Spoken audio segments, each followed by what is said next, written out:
Hi everyone, welcome back to my channel. My name's John.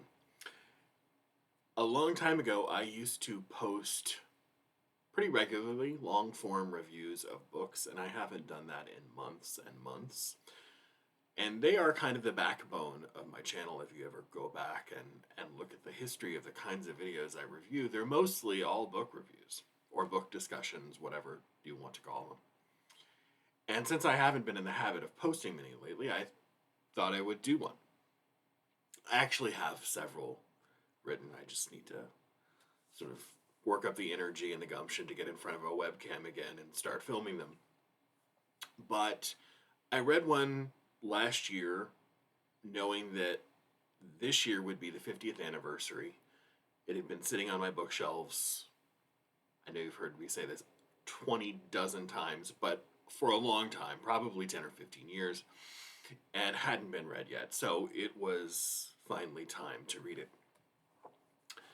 And the book is not my first encounter with this author. I have his other book, which I'll mention in a second, also reviewed on my channel. The author is Carlo Ginzburg, the Italian historian, and this book is The Cheese and the Worms, the subtitle there being The Cosmos of a 16th-Century Miller, translated by John and Ann Tedeschi, who translated it from the Italian. So, The Cheese and the Worms came out in 1976, and it's one of the first approachable, pretty popular. This comes out from Johns Hopkins University Press, but you don't have to be a scholar or a professional historian to understand or appreciate this at all.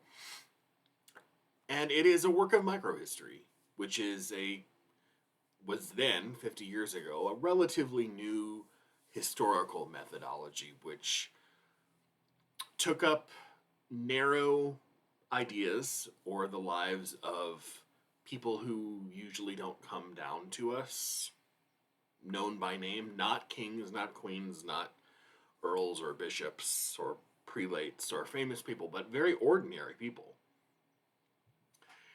And instead of top-down histories that focus on big, broad perspectives and themes.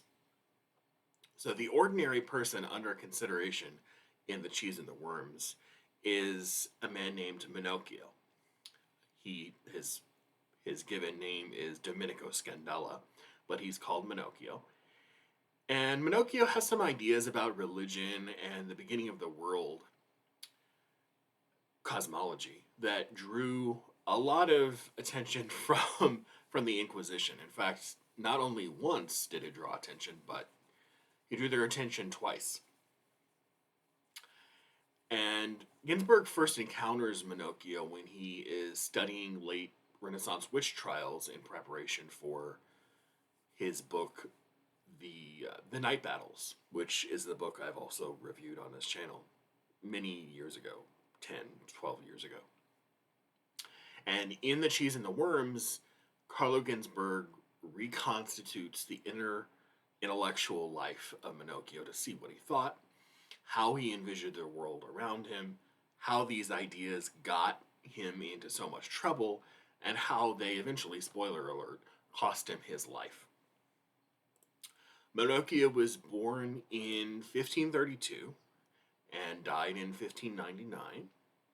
And he was born in the small town of Montereale in the far northeastern region of Italy, which we know as Friuli. His literacy let him read books that were unavailable to peasants, which was the class he belonged to. He was a miller. And basically see the world as this heady mixture, not just of local oral culture, which we're all a product of, but also information that he drew from books and conversations that he had with literate friends who were also reading books.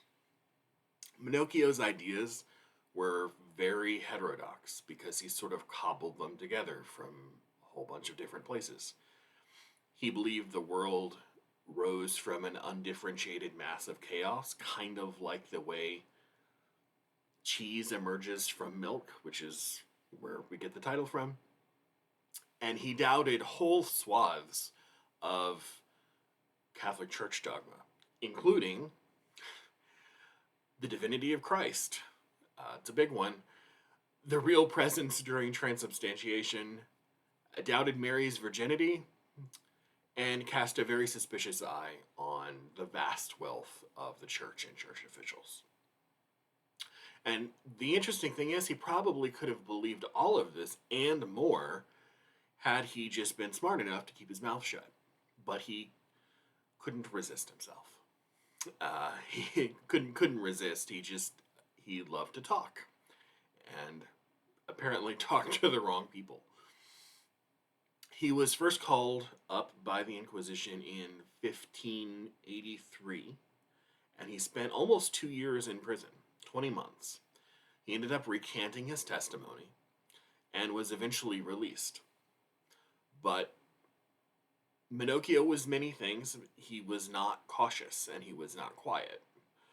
He was arrested again in 1598 as a lapsed heretic, and this time he was treated with a lot less leniency. He was branded a heresiarch by the church, and he was burned at the stake in 1599, which by the year was just 1 year before the bettered, remembered Giordano Bruno suffered the exact same fate for pretty much the same reason. But where Minocchio got these unorthodox ideas is kind of at the heart of Carlo Ginzburg's whole book. We know that he was a literate man. We know that he read books and talked to other people who read books, which was a pretty unusual trait for a 16th century miller and peasant. Some ideas he pulled from sources that would remain popular today and we still recognize. Boccaccio's Decameron was one of them. Exposure to... He may not have read the In Praise of Folly, but he was almost certainly exposed to Erasmian criticisms of the church. And he read the Bible and almost certainly the travels of Sir John Mandeville.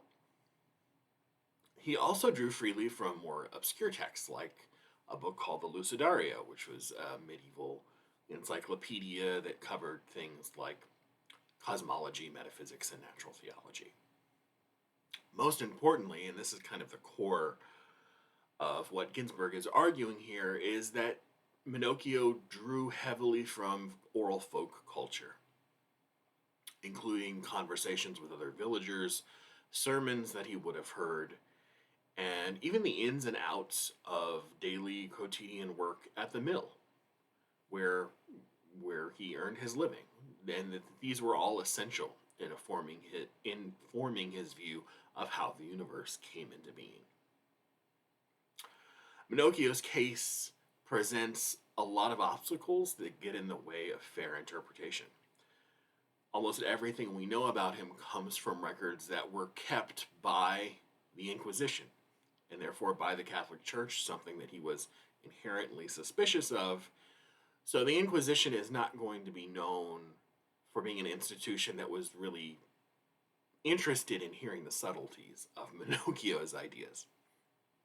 Ginzburg also wants to portray Minocchio as representative of a broader Friulian peasant class, when he easily could have just been a delightful one-off eccentric whose ideas were unique to him or had very little reach beyond him.